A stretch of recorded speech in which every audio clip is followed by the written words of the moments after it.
Adventure ho, Illumineers, and welcome back to another episode of the DuckTale Dads, a Lorcana Podcast. I'm one of your hosts, Mac, joined again by Nathaniel and Ryan. The crew is back together again. This week, we plan to talk a little bit about Set Champs recap for Winterspell. Another DLC happened in Brazil, so we're seeing Lorcana expand around the globe. We'll talk a little bit about that and things we've noticed as we've kind of honed in on the Winterspell meta and now looking forward to our final topic, Wilds Unknown. Specifically, we wanted to chat a little bit about the legendaries. Everything's been revealed up to this point, so I think all the three of us are hyper-focused on the legendaries, and we want to see how that now fits into the core constructed. And then eventually, I think in an upcoming episode in the near future here, this is basically Infinity season. A lot of the upcoming tournaments will be getting into Infinity. So as we start chatting about these legendaries this week for core constructed and what excites us about it, Infinity is just around the horizon. We got to start thinking about that too. But first and foremost, before we get into all those topics, let's do what's new in your world. Ryan, what is new in your world this week? A couple of personal updates. We hosted a birthday party, and our 1-year-old is now teething, so that's fun. Lots of cuddles, lots of drool, and lots of crying. So we're getting through it.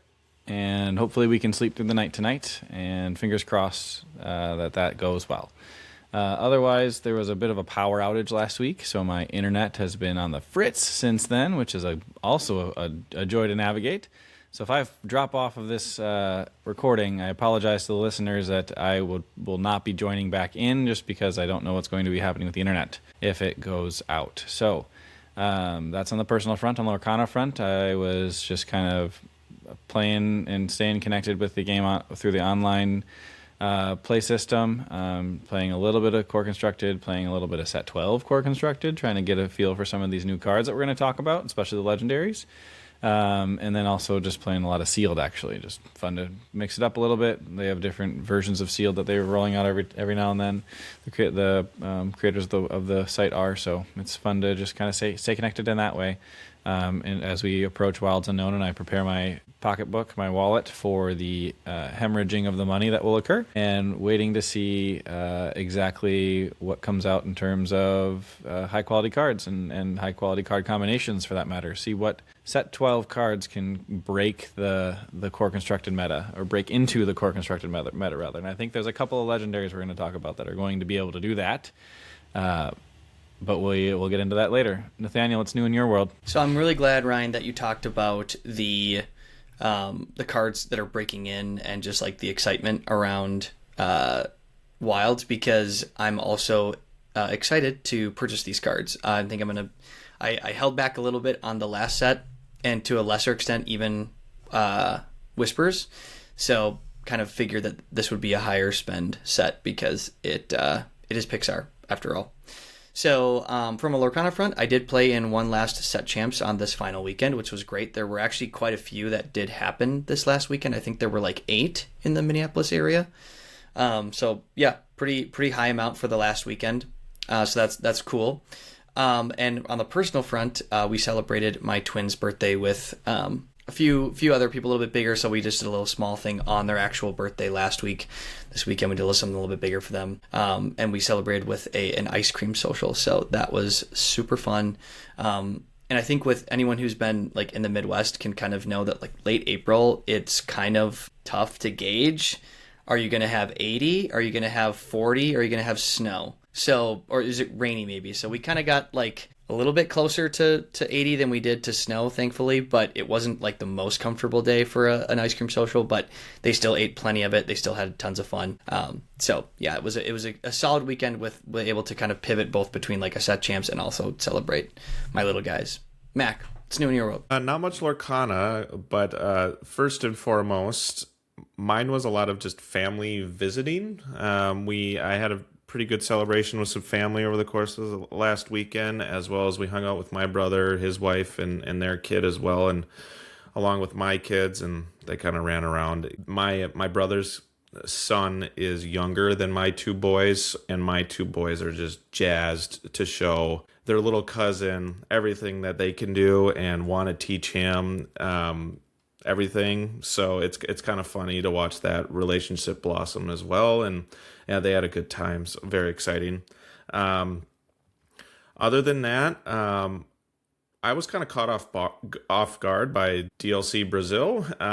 Did kind of forgot that was happening, and then as I was scrolling on my phone on YouTube, I guess my algorithm is now just like everything Lorcana. So JDZ's stream and the others that he was streaming with popped up, and I was like, oh yeah, that's happening. So I kind of the tail end of Saturday and then definitely Sunday, I picked up the Top Cut to just follow that a little bit, and because it's always nice watching really good players play Lorcana. So I found that really enjoyable. I didn't do much playing or online testing myself. I did not participate in a set champs, so I got my Lorcana fix through exactly that, watching DLC Brazil, and very much excited to see how the game is expanding globally.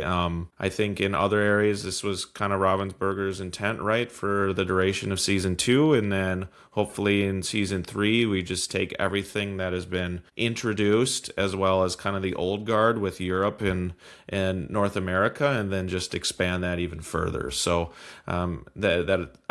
Season 3 Beyond the Horizon looks really, really fun, no pun intended, with the Beyond the Horizon card.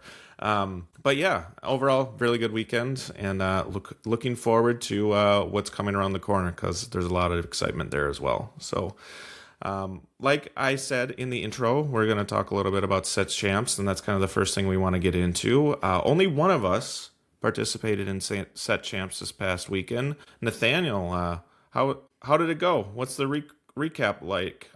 This is the final weekend of Winterspell, so I know you were excited about trying out a new list, so why don't you tell the people how it went? So I made the statement last week of trying to play a little bit more free and a little bit more with the, hey, let's try to just really focus on having fun, play a list that you like, play cards that you enjoy playing, right? And so I went back to a deck that I enjoyed at the end of last set, which was Yerpal, otherwise known as Amber Amethyst, and I did a build that was a little bit interesting. It actually didn't have any Dumbo, which seems insane for like a non-super aggressive Yerpal or Amber Amethyst list.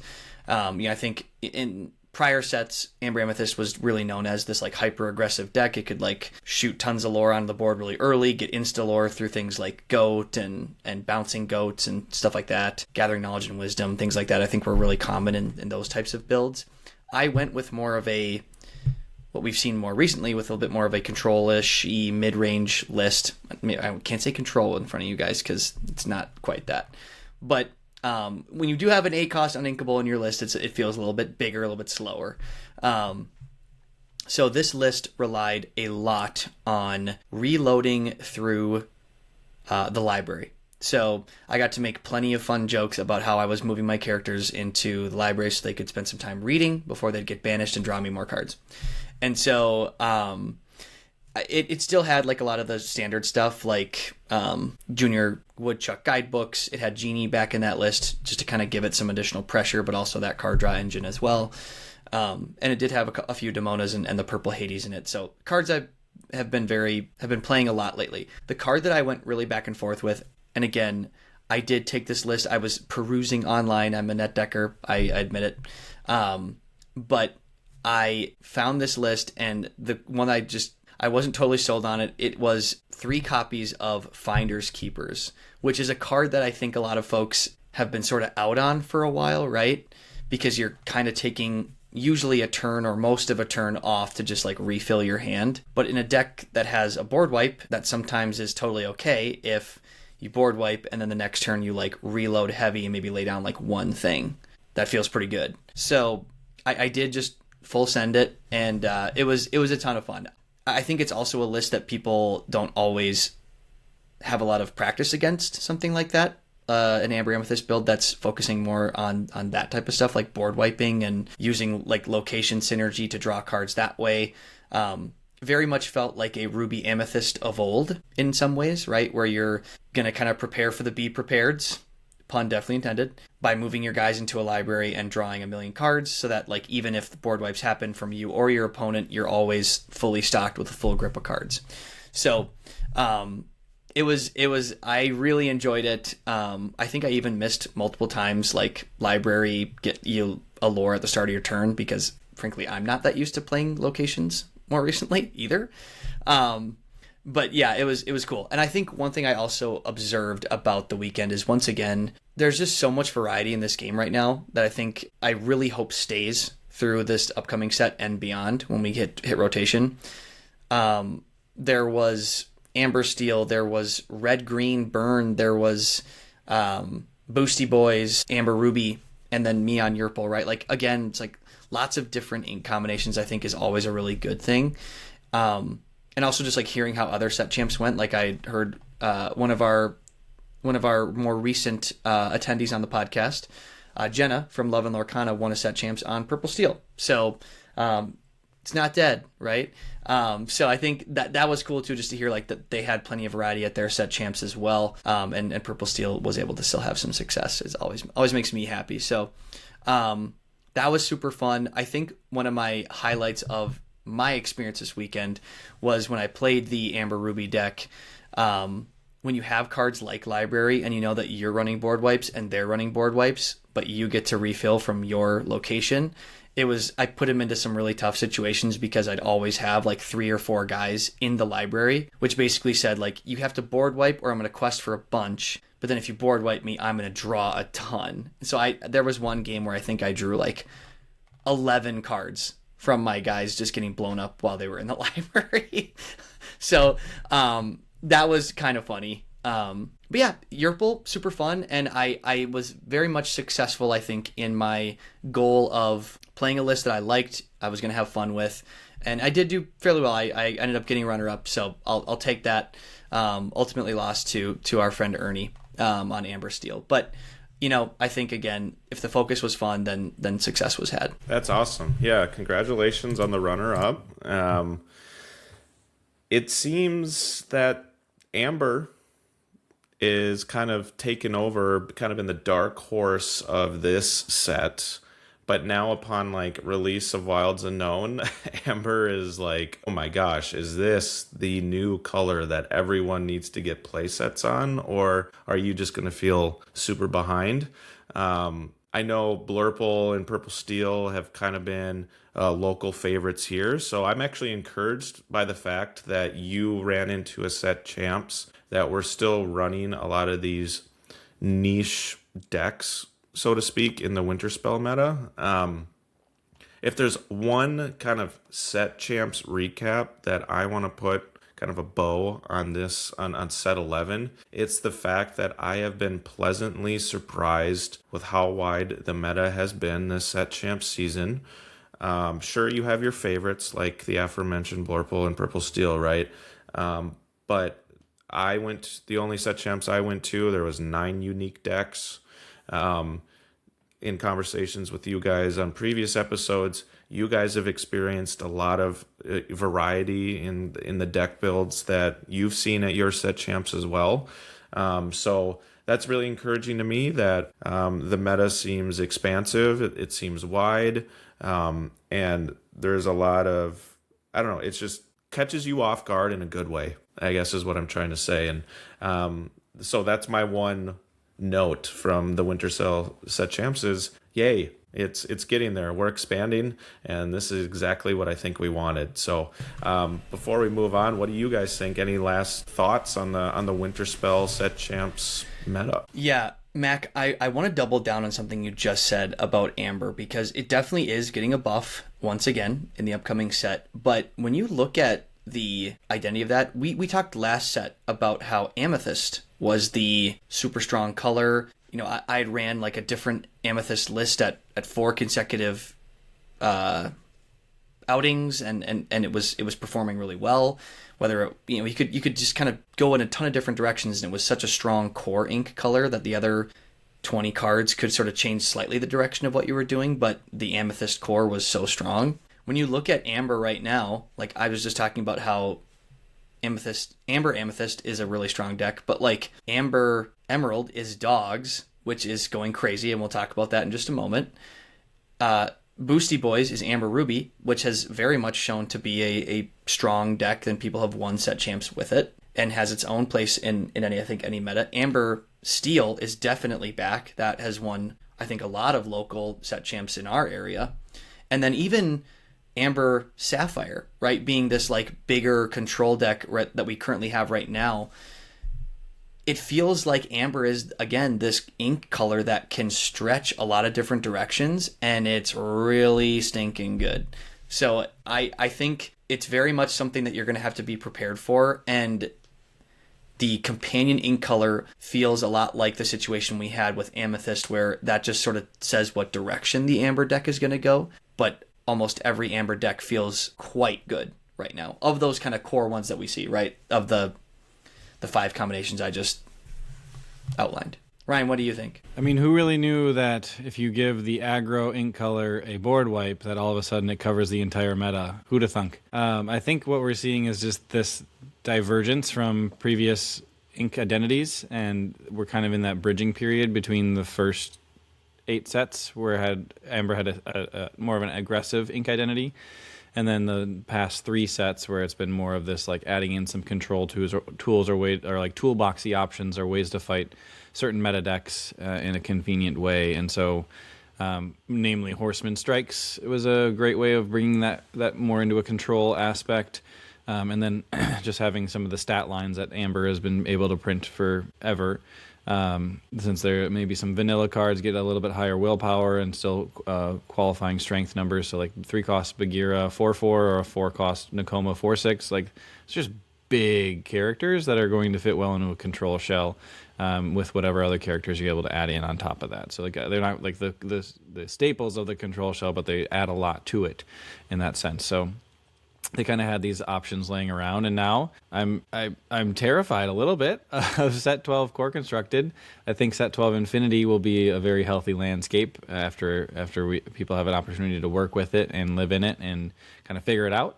But Set 12 Core Constructed, I think, is going to be Amber everywhere, Amber always, and Amber forever, because it seems like they have Amber has some very, very strong cards coming, and they already have a very strong core already. So it'll be trying to fit maybe 80 or 96 cards down into 60 and trying to see like, okay, am I playing a mono Amber deck, or am I trying to actually fit in other cards from other colors and see what it looks like there. Interesting. It'll be interesting to see where the brilliant minds go, and I'll steal some of their ideas and work it into my own options too. But I'm very excited to see that DLC Brazil kind of provided this little capstone for Winterspell in a competitive sense in the core constructed meta, as people start to transition into Infinity and figure out that format as well for the upcoming major tournaments. And so, especially at the tail end of Winterspell being this like capstone of the core constructed meta, it was really neat to see that kind of top it off in a new market as well for Lorcana, which is also really cool to have that new market joining the official competitive scene, and then also providing this like neat little bow for the Winterspell meta.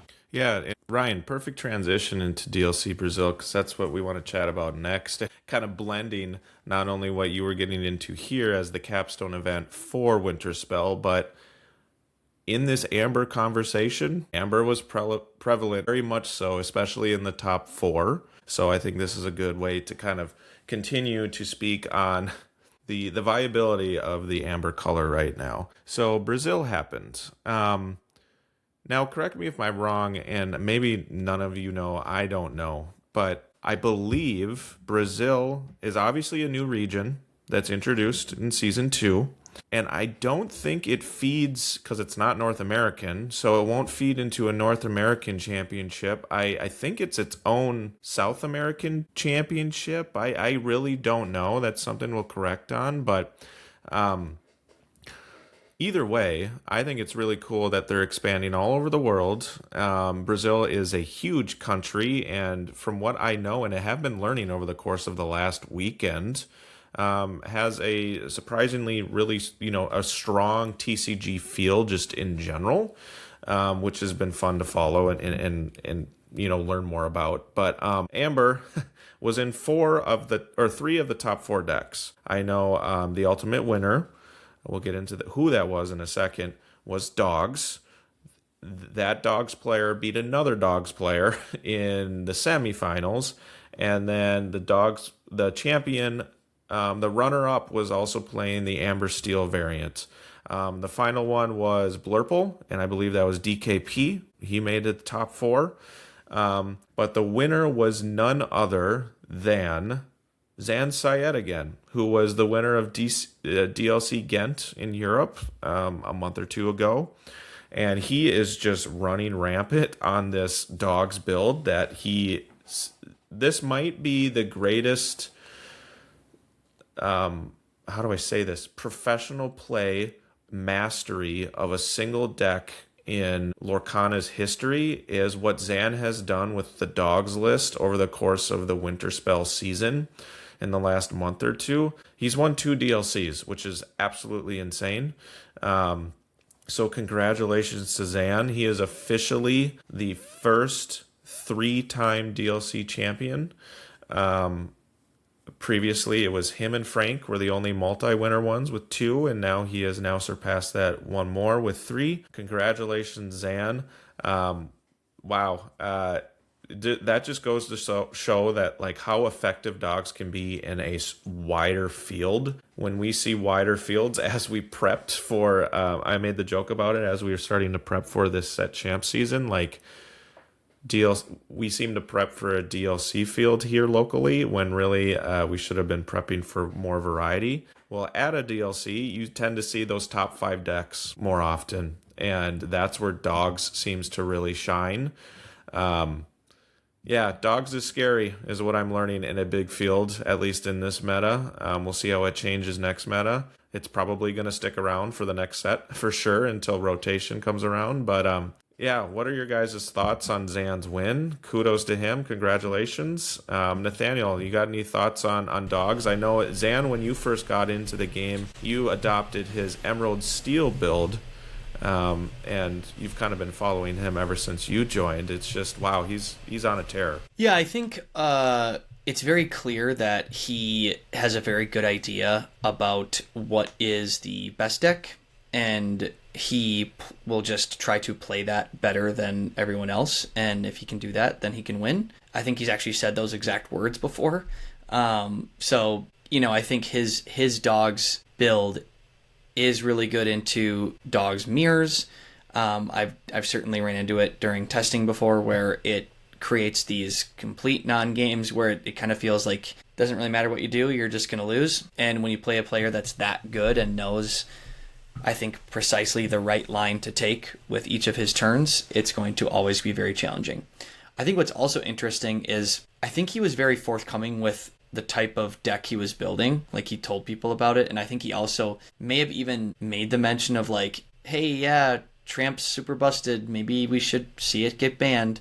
But like, he's running that card in his list because like he's basically saying like it's that good. So I think that's really interesting, and I think it kudos to him because it shows just how good he is, where he can kind of not be secretive and he could just be open about like, this is what I'm doing and this is really busted, and even though you already know that, he still wins. So I believe he was also the first person to go completely undefeated throughout an entire run and I think he might have done that at Ghent too, I'm not totally sure, but he did not lose a single match all weekend in Brazil. That's unbelievable. Yeah, he's so good. It was crazy to watch him. He was so in control. I watched the semifinals and the finals, and when he played in the semifinals against the other Dogs player, you could just tell, you could see on the frustration, the body language of the other player. It's just like, I'm playing the exact same deck, and why do I feel useless? Like, that's kind of the body language that the other player was giving off. And then once you got to the finals, Amber Steel, I think, has a fairly decent matchup, especially if you get Angel and you have all these removal songs, but you got to make sure you navigate that between the Chromacon, right? Because if you're just going to be throwing snowballs or throwing damage spells, then it's just like the Chromacon can just bounce everything back. But the Amber Steel player ultimately went to 4 games, but Zan started out 2-0, and the third game, which was kind of cool, Chief Powhatan, that 5/5 bodyguard, the Amber Steel player got into this loop where he would quest with the Chief, wouldn't play anything, he'd throw a snowball with Angel or something, or play a damage spell. The person would then bounce the Chief, and then he would immediately play the Chief with his unused ink and put it into bodyguard. So he was like in this continuous loop of like protecting all of his characters, and it was a slow burn, but he eventually got there. And then Zan ultimately got the win with the Under the Sea combo, whereas the Amber Steel player, there are a lot of kind of weenie characters in that specific deck list, so once you see Under the Sea, it's kind of game over at that point. But yeah, it's crazy how strong that deck has performed over the course of the last, really since Fabled. We saw some popularity pop up when we went to DLC Milwaukee. That was kind of the surprise deck there, was, oh geez, is this dog's list actually really good? And now it's only gotten stronger over the course of the last 2 full sets that have been released, and none other, it's a 2-time winner with the same person. So I'm excited to see how the new toys in the Amber Emerald ink colors kind of factor into what dogs and the dog's identity will be. Or maybe we'll just see one last hurrah of the dogs list before ultimately rotation comes in. But yeah, Nathaniel, I loved your point about like Zan just saying like, yeah, Tramp's really good. It should probably be banned, but good players play good cards until they're banned, and they just take advantage of it because they're so strong. And he definitely made very good use out of it. So any other points you want to make about the DLC and what we've seen for Winterspell? So I think one other interesting thing is when Zan had played Emerald Steel, which was the deck that I joined Lorcana and then started to gravitate to, it felt like that deck was in some ways really targeting what was very popular in the North American scene, which was Ruby Sapphire, because basically they're spending a lot of resources to ramp, and if this discard engine got going pretty early, you basically just blocked them from doing everything they wanted to do because there wasn't enough card draw unless they saw some very specific cards. A rat who shall not be named. But it feels interesting because that felt like a very natural, in some ways, counter to like what was very popular in like the North American kind of wider DLC circuit at that time, which is crazy to say that was almost 2 years ago now. But dogs kind of has been like one of the top dogs, pun intended, for a while now, like since rotation. So I think that's interesting, as it's sort of like saying, I'm actually gonna take this like top dog and I'm gonna be the best with it. And clearly has. I think one of the things I heard him once say too was people will say, "Oh, you know, I can beat the Emerald Amber list of dogs. It's not that great." But then they'll play someone who's like really, really, really good with it, and all of a sudden it's like, I feel like I can't win. Like there's no way I can win now. And so I think it's a really high skill cap deck too, which we've talked a lot about how Emerald just generally feels like a weird color. It's interesting, kind of takes a while to figure things out, and sort of how does it fit? What does it really want to do with your deck? But it does feel like the dogs list is one where if you are really good with that set of 60 cards, you're going to be really, really hard to beat. And I think Zan is a great example of that.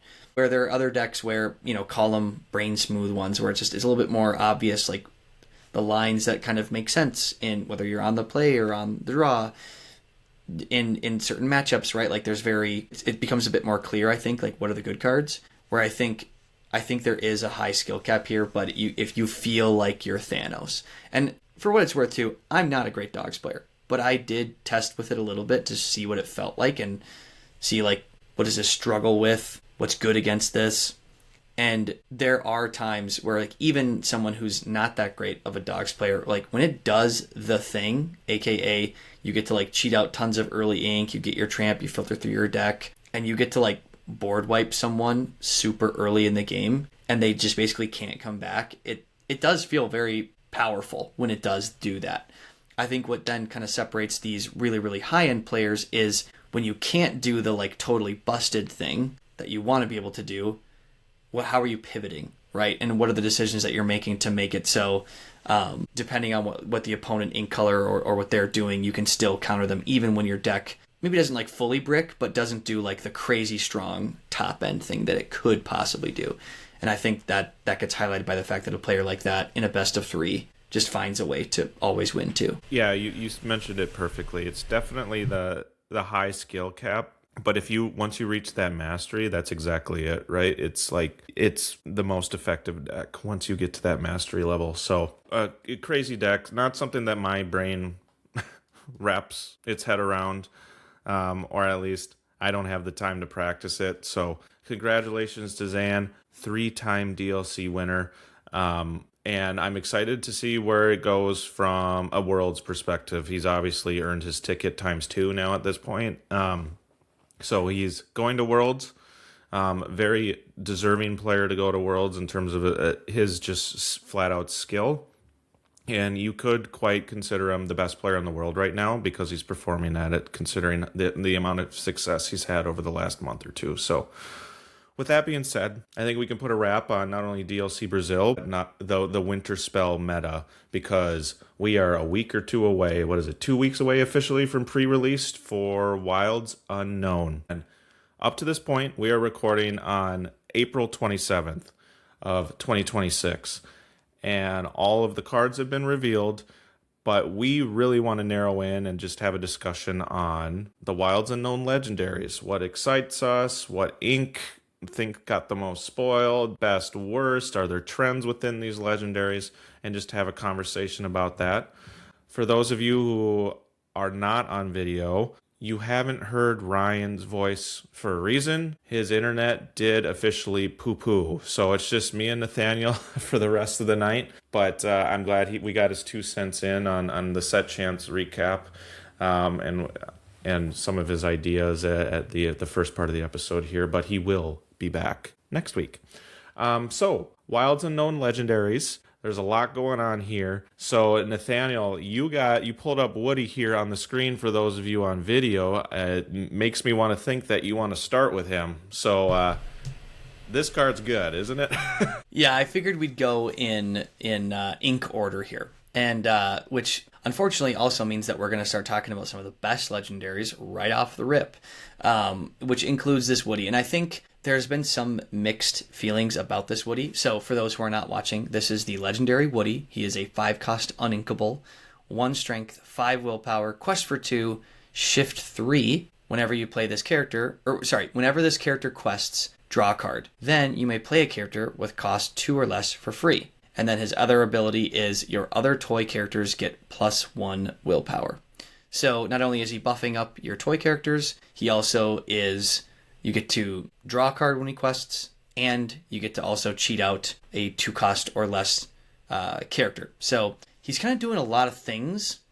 I think the question for this card will become, if he comes out on turn 5 without the shift, right? Is he significantly less valuable that far into the game? Looks kind of to be slanted more towards like an aggressive list, right? Because he's cheating out cheap characters. He's buffing up your characters from the willpower perspective, so you can maybe get a few more extra quests in.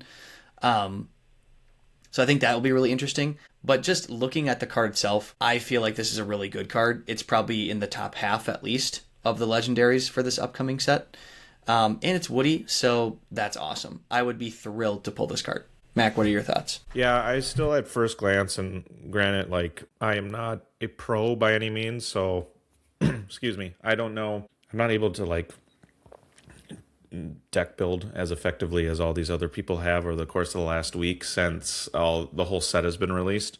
But I still think this is the best legendary of the list. There's an argument that the next card that I'm assuming you're going to pull up based on ink color trend, there's an argument to be made by a lot of people that its amber counterpart might be better. But I just think in an aggressive list, cheating out extra characters while also drawing a card, it like checks every box besides the only downside is that it's uninkable, right? And when you're cheating out lore, you can get away with, or not lore, cheating out ink to play characters. You can almost get away with that uninkable count a little bit more, right? Again, in Amber, we see Grandmother Willow, like the lantern still exists, right? So you're able to still play this character quicker depending on the setup of what you've played in previous turns. But I think this Woody Jungle Guide is awesome. I'm so glad that it's involved in the Set Champs kit. This is the card that everyone will be earning. I think this is the perfect card to get people to go to stores and have bigger crowds at Set Champs. Knowing that what we talked about last week and kind of lower trends in attendance for Winterspell, I think with Wilds Unknown, we'll see those attendance numbers, go up significantly. And the one thing about this that actually makes me happy is I will not feel bad if I don't pull this, because if I go to 1 or 2 Set Champs, ideally I'll get my play set through with the Set Champs promos, right? So that's something for you listeners out there. Sure, if you're trying to get the best cards right away, this is one you're going to want to seek and get. But just know that if you're going to attend Set Champs and you get those non-foil promos just for attending, and if you happen to make top 8, you're going to walk out with 2 of these cards anyways as part of your play set that you need to build future decks with this coming with sets 13 through 13, 14, 15, 16, basic math. At least the next rotation of sets, when this one would be on the chopping block to be rotated out for the next rotation, right? So I'm very much on board with this. I think it's just cool. And I think not only this card, but as a whole, as I continue to ramble, the Wilds Unknown Vine artwork that is filtered out through like the entire set, I think is awesome. I think I mentioned it once before, like starting with Winterspell, really. We saw Winterspell, with Whispers, and then Winterspell, and now this. Like, they're bringing the theme of the set into the cards a lot more, and it's a lot more prevalent. I love it, and this card is really cool and fits that theme very much so. So, love Woody. Mac, I'm really glad you mentioned the fact about the Set Champs thing too, right? That you will be able to get access to this pretty easily if you can make it to a few of those. So, I wouldn't get too upset if you don't pull a bunch of these early, because that is definitely on the table. And speaking from someone who only played in 2 Set Champs and has 5 non-foil Tinkerbells from this set, that is very accurate. I didn't need to pull any of those to still be able to have some playable copies. So this is the first of the Amber Legendaries. I think this card also gets to be made incredibly strong if on your next turn, as an Amber player, you play the next Amber Legendary, which is Dale, ready for his shot. So for those who are not looking at the screen right now, Dale, ready for a shot, is a 4-cost inkable 0/4, so doesn't sound too crazy yet, right? He quests for 2, but his ability is Spike Suit. During challenges, your characters deal damage with their willpower instead of their strength. So we often refer to Amber as having a lot of weenies, or not strong strength character, high strength characters, right? But oftentimes they do actually have a fairly strong willpower stat. This is the type of card where if this comes behind some of these more aggressive lists with like high questing, like low strength but high willpower characters, and if you can't remove this, it becomes really scary. So I think it's also important to note with this card that it's during challenges that they get to use that willpower as how much damage they're going to deal, because this card, amongst anything else that would be like a 1/4 or 2 strength or whatever with high willpower, that would still get hit by things like Under the Sea or anything that's like based on their actual strength stat. This is only for challenges that you get this weird sort of reversal buff thing. I think for me, looking at this card right away, I see some crazy things that you could do with like Daisy Donald's Date, right? Where if you get to quest a couple times with her early, great. But like once you quest with her and you have this thing out, now if somebody wants to remove that Daisy, they have to take 4 damage back from her. That's so crazy. So I think this is going to be a pretty popular card in a lot of different Amber builds because of the fact that so many of those characters indeed have like a lower strength stat and a high willpower stat. Man, even think about some of the top end cards too. Like imagine a Surfer Stitch dealing 8 damage. Yeah, that's wild. And not only that, to your point about like Amber characters tending to have lower strength but a lot of willpower, thinking back to a legendary from last set in Ohana Means Family, swinging with these characters using this spike suit ability, getting a bunch of damage on all these high willpower Amber characters, and then playing in Ohana to just draw a ton of cards off of that, I think is a crazy combo to think about, and could really break the game in terms of like how powerful I think Amber is trending. In Winterspell, it's just kind of funny, or not Winterspell, I'm thinking all the way back to Fabled. Fabled, like, everyone was like, Amber's so bad, Amber's trash. And now, like, these past 2 sets, Amber has gotten so much love. Now let's just move that to the red color ink, please. Or at least make some of the red ones inkable, at the very least.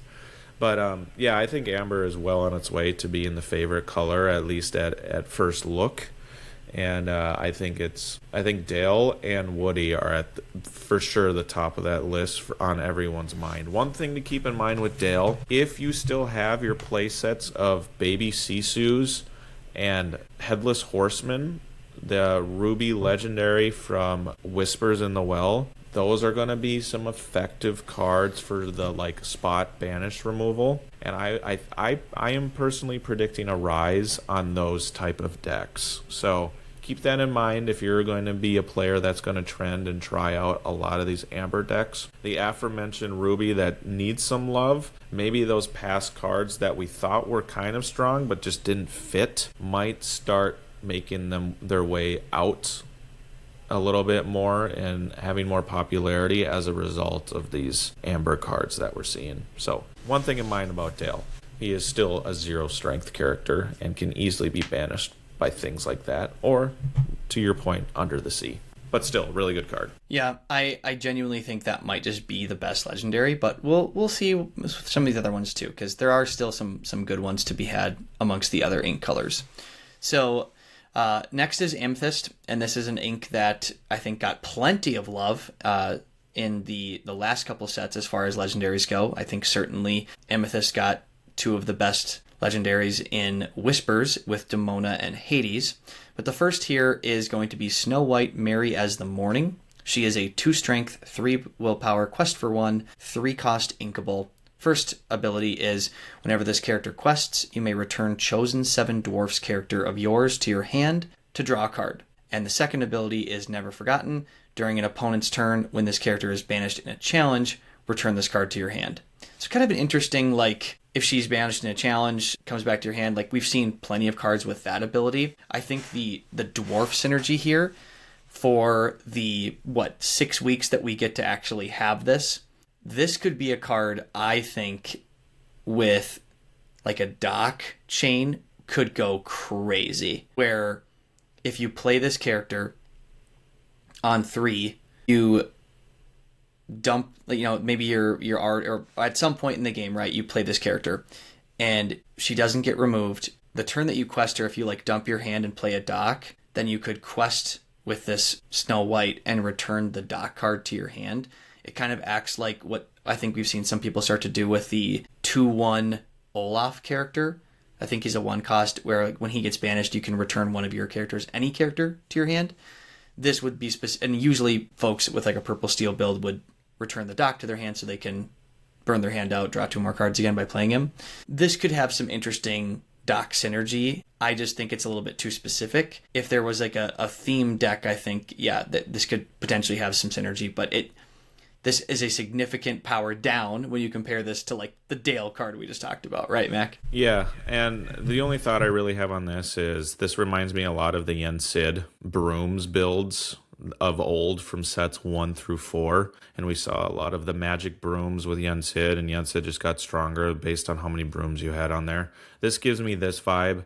as the Snow White just gets stronger based on how many more Seven Dwarfs characters you have. So if you're looking for more of those thematic decks, I think this is something that would be really fun for those types of players, which is something I enjoy, that not every legendary has to be just uber top tier 1, just break the game. You still have these where they're still strong in their own right when played in the right deck. And so that's just what I have with this one. If you like the Seven Dwarves and you like that play style, there are a lot more that are being released with this set. And not only that, I think there are an action or two that helps filter the Seven Dwarves even more to pair well with this Snow White. So if that's your bread and butter, I would get play sets and focus on and nabbing those cards. But yeah, that's the vibe I have, is the Yen Sid brooms. This is the Snow White Seven Dwarves for sure. Now, for those Amethyst players who might cry saying this card isn't that great then because I don't want to do the theme deck, well, the next card is at first glance pretty good, I'd say, and that is the 5-cost Amethyst Luisa Madrigal, Confident Climber. She is a 6/4 shift 3. Quest for 1, and her ability is I Can Take It. So pay 1 ink, move up to 1 damage from chosen character of yours to this character. Then, if this character has 3 or more damage, move all damage from this character to chosen opposing character. So very much in line with the damage movement thing that Amethyst has come to be really known for. Mac, you made this point about 6/4 being a really interesting stat line. It would be great if it was flipped, probably. And I think I agree with that take on this. The positive thing is, just like Woody, this does have a 1-cost vanilla-ish. Vanilla-ish, I say, because she actually does have Challenger +2. But there is a 1-cost Luisa that this could shift on. So there is a world where maybe just the threat of this being shifted on the other Luisa slows down some of the faster decks because they don't want to get punished by this big Luisa. But I think just the two of these compared to the 2 Amber cards that we just saw, yeah, I don't think Amethyst is getting quite the same love this set. Yeah, and it's about time, right? Amethyst has been strong for too long. But yeah, to the point about the 6/4 stat line, like, it can get absolutely nuked by He Hurled His Thunderbolts. Depending on the decks you play, Strength of a Raging Fire, like 4 willpower in the grand scheme of things, and those types of decks aren't really that strong, right? And at first glance, too, if like you're playing Sapphire who ramps on turn 2, who's going to have a 4-cost character on turn 3, especially if you're playing Sapphire Steel, like, you're going to be able to sing those removal damage songs pretty early. So, or on the flip side, you're playing the Singer list in Amber Steel, right? You're going to be able to sing those removal songs early, which I think... I don't think those decks are going anywhere, so just be cautious with Luisa. The ability is great. If you can keep Luisa on the field, you can pay 1 ink, essentially. You can, as long as you have 3 damage on her, right? It's very, very conditional. And what I have become to learn about this game is the more conditions that are in effect, the harder it is for a card to be effective. And so over the past week, as I've looked at this card, with lower willpower and the fact that her ability is very conditional, maybe it won't be very good. So it's actually become lower on my list, and to a greater extent with just the 2 Amethyst legendaries in general. Ironically, with how much I've talked about Amethyst just being way too strong, this might be the weakest pair of legendaries of this set, in my opinion, at first glance. Again, not a deck builder, so I'm more than willing to be proven wrong, but who knows? We'll see how this fits in to other decks as we start seeing the first couple weeks come around following pre-release. But I do think, Mac, there might be room for this card, maybe, in a blurple list, because she could sing the new version of How Far I'll Go, right? I think that matters, and then she also would get, because she's just sung that, she would also get Ward, which would matter to kind of give you another turn to sort of do some stuff. But yeah, I agree. Definitely a step down from what we've seen from an Amethyst perspective in the more recent sets. I think no real argument there from me. All right, let's get into Emerald. Mac, why don't you give the listeners the lowdown on this one? Sure. The first one is the Queen, Devious Disguise. It is a 4-cost inkable, 5 strength, 3 willpower, quest for 1. First ability, Evil Scheme. When you play this character, you may draw a card. If you do, each opponent gains 2 lore. Seems interesting. And then you have Jealous Heart, the second ability. While an opponent has more lore than you, this character gets +2 lore. So it's kind of very much on brand with the Queen and Snow White, right? It's kind of fun where like you're making a deal with kind of like Hades. That's kind of what all the villains do in Disney. Checks out. Where you're giving your opponent a benefit, but you capitalize on that benefit. So again, one trend that I'm noticing here in these legendaries is low willpower. So we'll see how effective they're going to be with these lower willpower characters. But I find it interesting. The first one, Evil Scheme, don't be tempted about drawing a card when you play this character. You can, it's a May ability, especially if you're playing aggro, just don't give them more lore, right? But if you're playing like mid-range control, giving them more lore to then benefit on the back end of that. This is where I see this card having some interesting play. As we've talked about before, Nathaniel, with Ryan too, Ryan always makes the point where this is kind of like the parasite color and the color that like, what is it actually doing? What does Emerald actually want to do? And so this card, I'm just sitting here with just puzzled, like, what does this card actually want to do? And then I need someone else to play this card to see its full effectiveness. But I'm not going to just toss it by the wayside. We'll see how it goes once we start seeing people play this in a more core constructed, practiced setting. I will be honest, I think if I pull this as my legendary, I won't be super happy. I look at this card and I can see where maybe under some circumstances this could be good, because if you give them the lore to draw the card, now they have more lore than you, so she'll get 2 back. So like it's sort of like in a perfect world where this doesn't just immediately get removed, if everything goes to plan, they gain 2 lore, you gain 2 lore extra, right? But then you get to draw a card. It's like, that's fine. But I think there are going to be times where like you do this, you draw a card, give them the lore, expecting that like you're going to be able to kind of make some of that up, and then she just gets removed. And to be honest, it doesn't feel that great to like, I get a card, but they get 2 lore. I think in a lot of situations that would be pretty bad.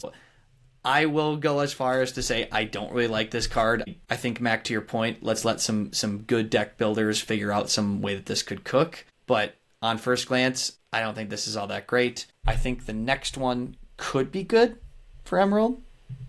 Maybe. Yeah, and that's the iconic of the list, right? The 7-cost uninkable Buzz Lightyear Jungle Ranger. 7 strength, 5 willpower, so at least we're beefing up a little bit on the willpower end. It's a shift 5, quest for 2. First ability, Take Charge. When you play this character, you may return an action of cost 7 or less from your discard to your hand. Pretty interesting. Returning actions or just returning cards in general from your discard is a really good and powerful effect. And then Advanced Training. Whenever you play an action, chosen character gets +1 lore this turn.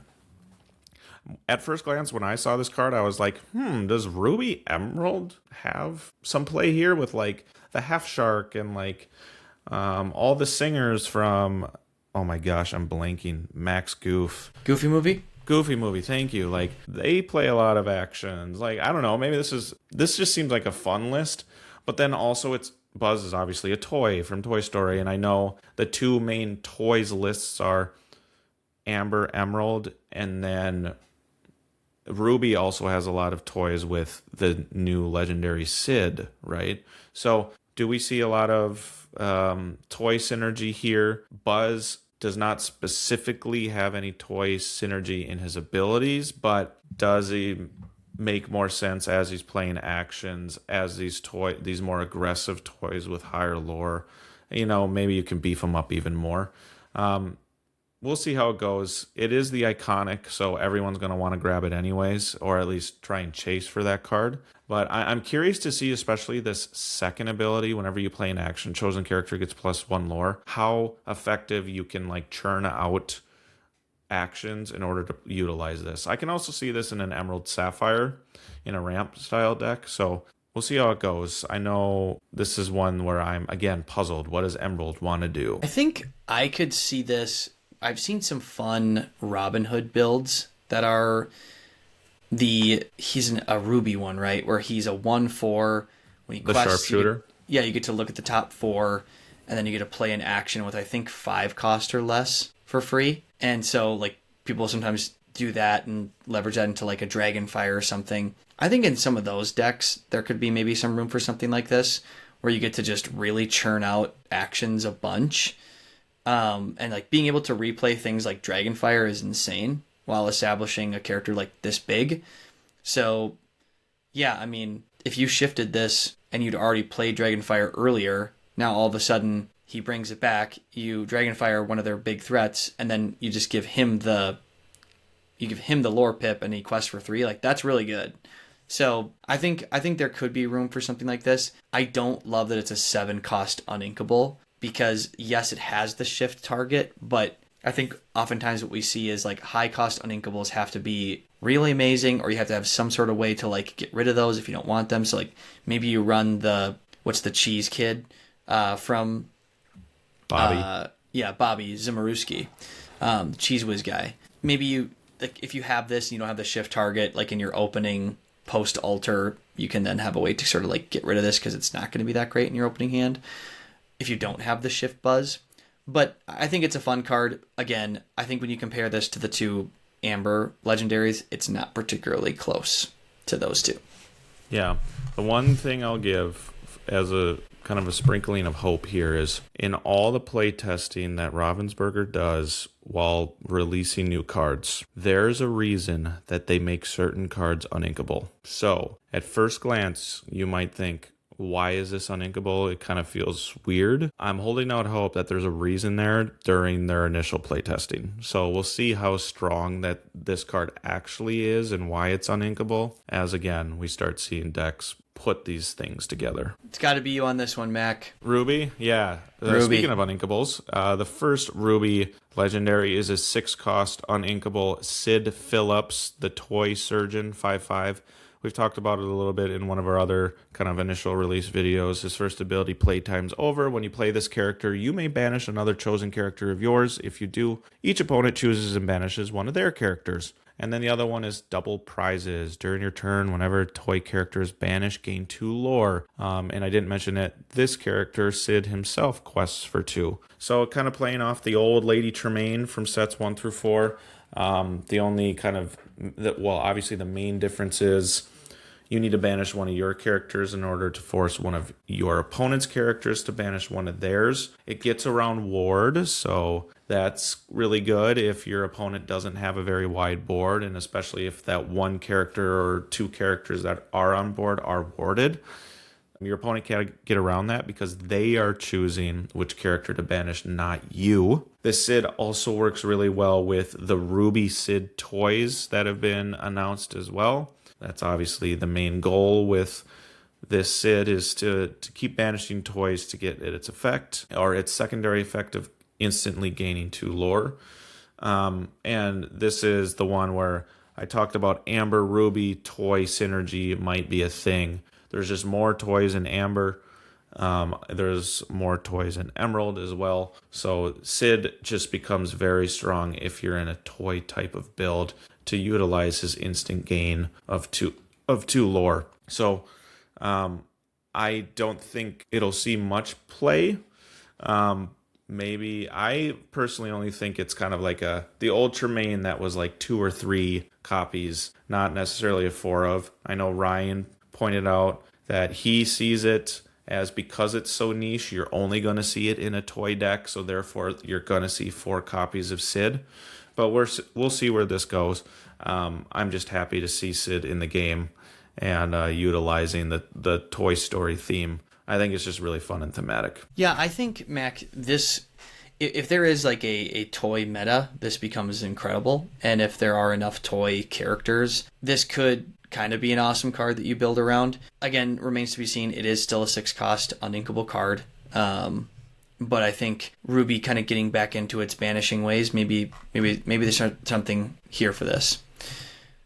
Okay. The next one I think there's a bit more optimism for sure. Well, actually, plenty of optimism for Sid, but this one seems really cool. Yeah, Mr. Incredible. This is a 5-cost inkable. Another 6/4 stat line following Luisa Madrigal. A shift 3 following Luisa. First ability, Always United. This character gets +2 strength for each other character you have in play. Doesn't have to be super, just each other character you have in play. But then his second ability does involve the super keyword. Whenever one of your super characters challenges another character, draw a card. You instantly see draw a card. Your eyes perk up a little bit, and then on top of that, if you see it in Ruby, you got to listen even further because there's not a lot of card draw in Ruby. I didn't mention that this character itself quests for 1.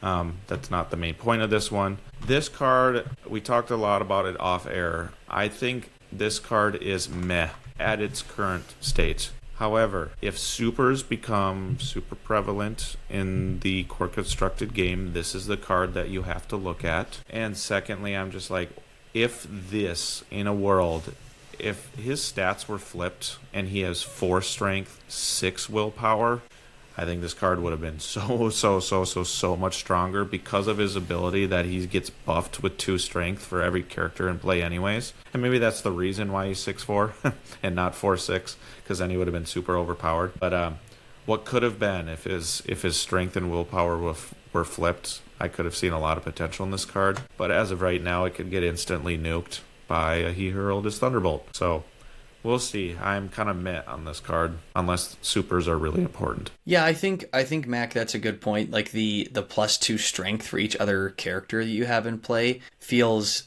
less relevant because of the fact that it's already a 6 strength. That becomes much more impactful if he has this higher survivability with like a 6 willpower. So, well said. I do think there could be a world here, especially if they print more super cards, where there's going to be enough to really kind of give this some juice where it becomes a really cool draw engine. Because even if you just played it on 5, have a couple of your supers do some challenges, you draw 2, that feels amazing because now you've established this big 6/4 character, drew a couple cards. They probably want to get rid of this, but even if they do, like, you've been able to do the card draw thing. But I think, like we've seen in the past with Ruby, it tends to be a little bit challenging sometimes when challenges are your way of drawing cards. So we'll see how it cooks. It's just also really cool to see Mr. Incredible in Lorcana. All right, you gotta do the next 2 as well, because this is your other beloved color, Mac. Oh, you're gonna keep my streak going. Okay. Well, here's on to Sapphire now. The first one is the 8-cost inkable Kita Crystal Skyon. How do I say that? Makes me, I don't know. It's a 7/7, so definitely swings for a lot and is beefy. Shift 6, which I think is very important. Quest for 2. The first ability, Flood of Power. When you play this character, each player may put up to 5 cards from their discard into their inkwell face down exerted. It does not specify it needs to be inkable. Very important. And then the second one, the Path Revealed. Pay 7 ink, which seems look at the top 2 cards of your deck, put one into your hand and the other in the bottom of your deck. So basically pay 7 for Develop Your Brain, but hopefully, and the goal of this card is paying 7 won't feel as bad if you got a free 5 cards to put into your inkwell due to her first ability. I was very, very low on this last week, and I think I made the point, or if it wasn't on the podcast or the episode, it was in our conversations either before or after our recording. But this is the week that's actually piqued my interest even higher, and I'm more interested to see how this card plays out when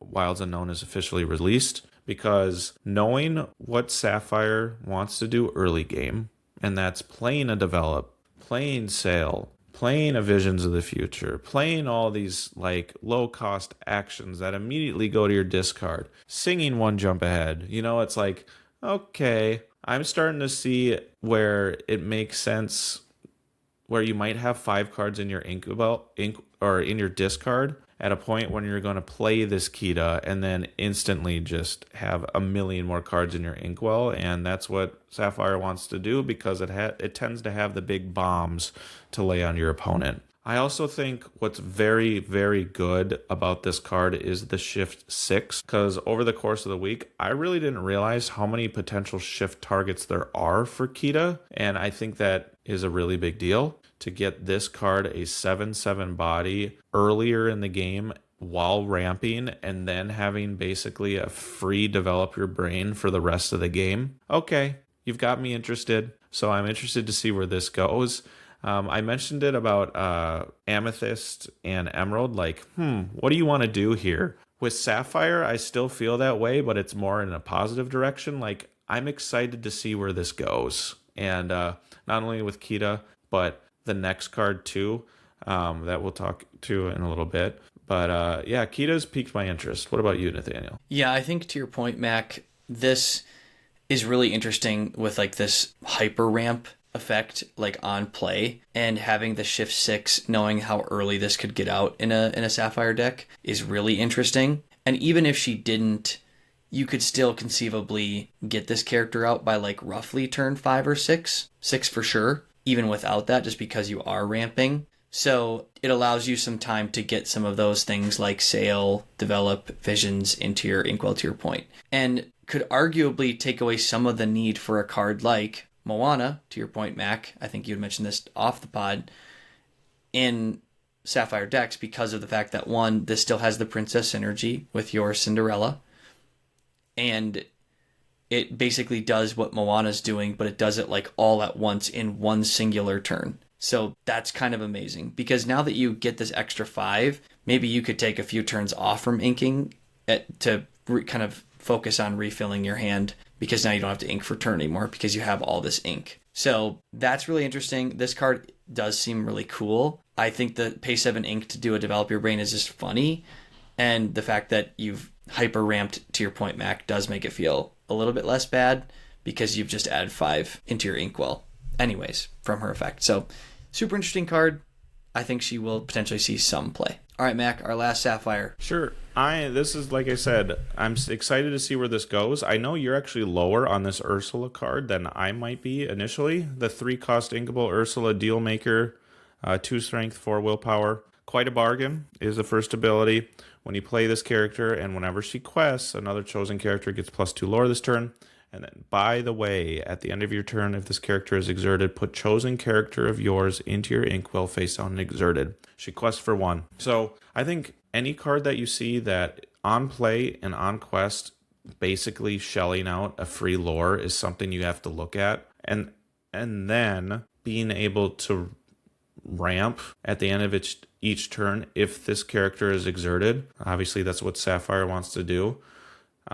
At first glance, you might seem like, it's not very strong, but the fact that it's only 3 cost, there's not many characters at that early stage of the game that's going to be able to remove a 4 willpower character very effectively. So at the very least, you'll be able to obviously get the extra lore on play, but in theory, the next turn when she quests, give the extra lore to another character upon quest. And then at the end of that turn, if you feel like she's going to get banished, you can even put her in your Inkwell. So it's like, okay, I'm interested to see where this goes, because I think because it's such a low cost, this just seems like a better, what's the alien character from Lilo and Stitch? Pleakley. Yeah. This just seems like a better Pleakley to me.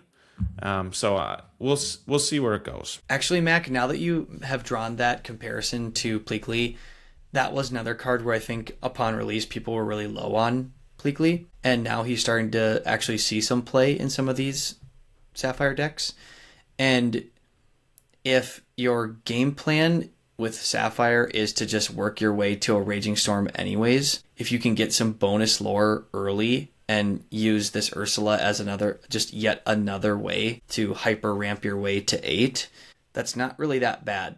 Like, I think about what's the Amber Sapphire guy that you get to look at your opponent's hand and remove a non-character? Ludwig von Drake, I think is his name, right? Yeah. If you play him, right, you get to do that, and then you play this behind that character, and then you quest for 2 with Ludwig. They want to get rid of that thing. He goes into your Inkwell, and then you do it again, quest, and then she goes into your inkwell, like you have ramped a ton and you've gotten some solid lore in a world where you haven't gotten the extra lore in today's world with Pleakley. So very well said. I'm a little bit more sold on it now, but this is definitely not a card that I personally probably like playing, just with my own play style, but could have some interesting play for sure. Yeah, I don't think it's the strongest one by any means in this set of legendaries, but this is firmly in the middle for me and very much probably one of the more unknowns. Like, what is this card going to do? So I'm excited to see where it goes. Both Sapphires, for that matter. Nice. Well, I'll take it home with Steel then. So the first is one that we have talked about a little bit already because it is the other iconic from this set, and that is the 5-cost uninkable Merida Formidable Archer. She is a 3/5, so she has kind of that more slightly lower strength stat and then a higher willpower that we've kind of been talking to a little bit. She doesn't need the strength. So exactly, because when you play this character, you may return an action card named 3 arrows from your discard to your hand. Whenever one of your actions deals damage to an opposing character, deal 2 damage to that character. So there's obviously the synergy there with the 3 arrows. Also, she quests for 2, by the way. There's obviously the synergy there with 3 arrows, being able to deal tons of damage. Your other damage actions getting some pretty massive buffs here, right? Like a Fire the Cannons now is dealing 4, which is insane. He hurled his Thunderbolts. Now we're doing 6.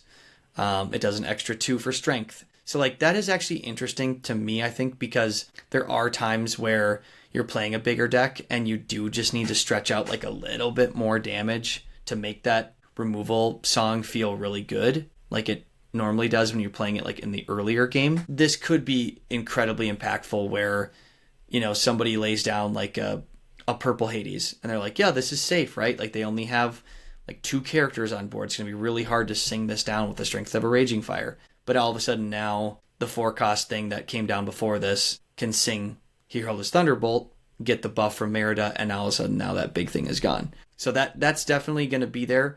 And again, I think we talk about these little extra incremental damages, like how impactful they truly are. I think we're going to see just how much that's true with something like a Merida. I think it's an interesting card too that sort of might run in a little bit against like what the Angel thing is doing now, where you're like discarding to deal 2 damage, because that wouldn't really be a benefit to something like a Merida. So I think that'll be interesting too to see kind of where her place is in conjunction with a card like Angel existing. Yeah, you make a good point. Merida, Angel, you talked about Moana and Nikita.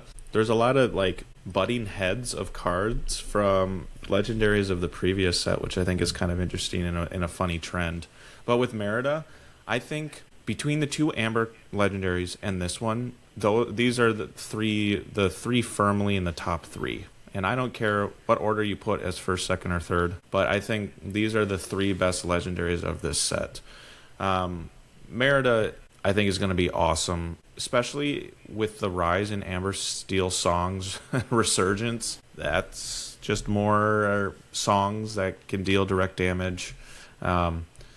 Angel, to your point, might actually be good for like, sure, you want to bring this action back, but then you can just use it to discard with Angel, and then I don't know. It'll be a lot of fun to see where this Merida goes. I'm very excited for it. I've been in love with playing Blue Steel over the course of the last set or 2, and I think this has got some potential in that Blue Steel list. Not necessarily, well, it is a princess, so you can extra ramp again with Cinderella, but not even necessarily in a strictly princess build. I think this is just good on curve with what Blue Steel wants to do, or Sapphire Steel wants to do. So I'm very excited for this card. This is going to be really fun to see how it shakes out. I definitely see why it's uninkable, because dealing direct damage is a strong enough effect in it of itself. So you gotta get creative with your uninkable counts, because for balancing purposes in this Merida, and the iconic looks absolutely stunning. So I think it's very key too that this has 5 willpower. I think 5 willpower in sets 1 through 4, when Along Came Zeus was prevalent, if you had 6 willpower, Zeus was less effective. But now that Zeus is out and now it's He Hurled His Thunderbolt, if anything that has 5 or more, kind of negates the instant impact that he hurled his Thunderbolt has, and the survivability of Merida is a lot stronger. So 5 willpower is key, and I'm very excited to see where Merida goes. Great card. Actually, now that we're talking about it, Mac, I think there is going to be a world where this definitely exists alongside Angel, because they're basically giving you 2 different routes.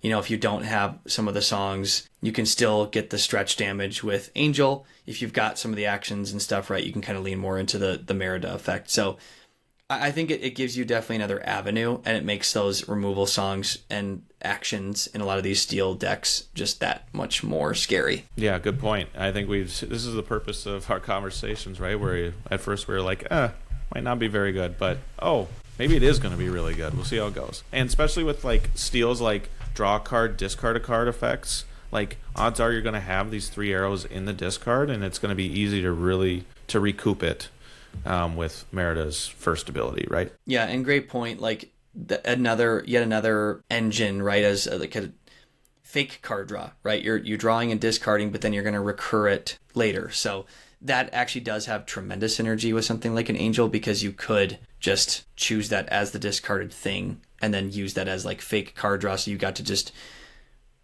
use a Fire the Cannons basically with Angel for free. Like it ended up in the end not actually costing you a card from your hand, because Merida just brought the 3 arrows back anyways. So that's, I think, going to be super interesting, and some fun playlines are going to be created from that. The final legendary is the 7-cost Inkable Mrs. Incredible Determined Rescuer. She is a 5/4, so a stat line that Mac loves. Just kidding. And she's a shift 5, and she has 2 effects. The first is your characters gain resist +1, and the second, which is during your turn, whenever another character is banished in a challenge, you may ready chosen super character. If you do, they can't quest for the rest of this turn. And she's also a 3-quester. So I think upon first glance, what I do like about this, when you compare this just like straight up with the Buzz, like he's a 7/5, she's a 5/4, so the stats aren't quite there. She's also a quest for 3, that's pretty awesome. But she's a 7-cost Inkable. So I think that really matters, because then if you don't have the shift target, and this is like really early in the game, like you can just ink this and that's okay.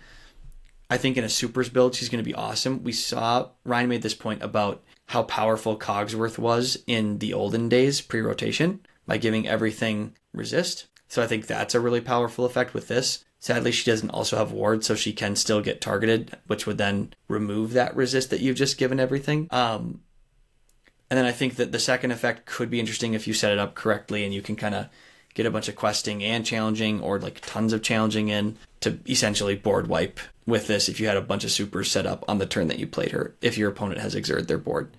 Or my mind went to, in a deck, like if there was some world where like you had lots of supers still, or even just a few with like a Demona deck, right, where you're just going to force exert all their stuff, and now you get to challenge into everything, but you also get to, with your supers, challenge twice while getting resist +1. That could be just an absolute like hammer blow turn, where if you play this the turn before you play your Demona and it doesn't get answered, you probably just win against a lot of decks like on that turn right there, because that's kind of amazing if you're like removing their stuff for free. So I could see this, Mac. I think this has got some potential, but I think it will take some tinkering. Yeah, you mentioned not a great stat line with the 4 willpower. At least it has the resist, because the resist does apply to herself as well, which is great.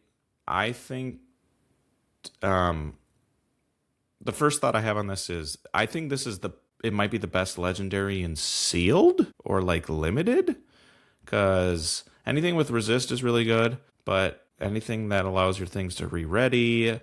In limited, we see a lot of stale board states, and whoever makes the first move in challenging is very key, right? And this character, its ability is based on challenging and re-readying, so you're able to quest and then ready those people depending on how you challenge, right? So I think this will be a really good limited card if you pull it.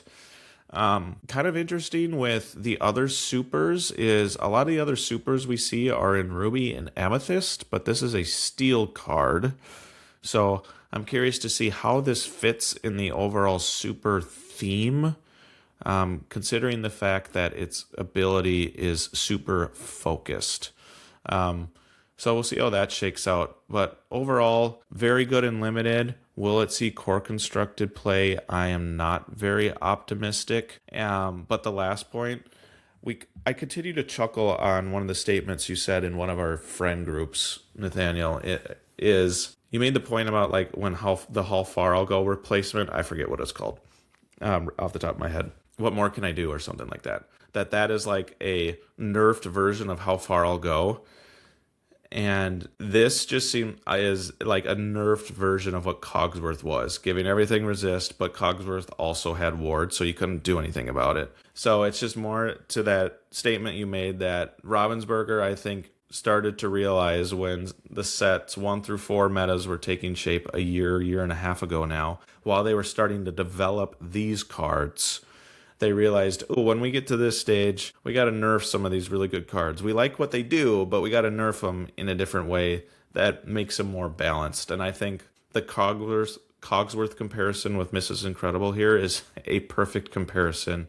And I just find it kind of funny and humorous to the fact that it's another one of those kind of nerfed abilities. Well, I think what's funny too, right, about that is Cogsworth was I believe a 2/5 quest for 2, and he was a Sapphire card, and a lot of times, right, this was be a blue steel or a Sapphire steel build would have that card. So it is funny that also this is like the companion color of what Cogsworth was, but instead of being a 5 cost shift 3, it's a 7 cost shift 5 with like bigger stats, and like it quests for 3 and kind of has some other like super synergy in it too. But again, the second line of text, much like what else can I do, feels like that other part where they're kind of throwing us a bone of like, yeah, and all your stuff gets ward, and like, yeah, and you can ready your supers, right? Like it's kind of like, it is different, we promise, right? But it kind of feels like this is the balanced version of that original card. So yeah, I think I'll double down on that being the thing that this feels like. Once again, we're getting a slightly more balanced card than what used to be a very common kind of highly played card of a day, of a bygone age. Yeah, good point. So final thoughts for me on these legendaries. I really enjoy the fact that they're trying to bring out character traits like allies, supers, villains. I think we'll see toys. I can't forget about toys. Like we're going to see a lot of more of these character trait focused decks. I'm personally very excited about that. My second point, Amber. Holy cow. How good is Amber going to be? Not only with these two legendaries, but with the recency with Winterspell. Amber got a lot of love there. We'll see how strong Amber's going to be. And the third one too, thinking back to this season or this rotation set, starting with Fabled. Whispers was, we have discussed at length before on how the Whispers legendary set was just so strong. Almost every legendary had seen some play at some point with Cinderella, Goliath, Hades, Demona, what have you. Just so much play with that set. I will say though, with Winterspell at first glance, I think the three of us were very much like, power level doesn't seem as strong. But with Winterspell, we started to see like the legendaries trend up as people started to figure out that set. I kind of get that same vibe with this. Besides Amber and besides Merida, it's just like, where these could be good, but someone better than me at deck building needs to figure these out so I can see it. That's the vibe I'm getting. So we'll see where these goes. I'm excited in the direction that Lorcana's going with this legendary list, but I need someone much smarter than me to figure it out. What are your final thoughts? Yeah, I think so. I do also agree that it does feel like Amber is very much getting spoiled, but we got our day in the sun with Amethyst during Whispers. Don't put right? me in that category. Don't say we.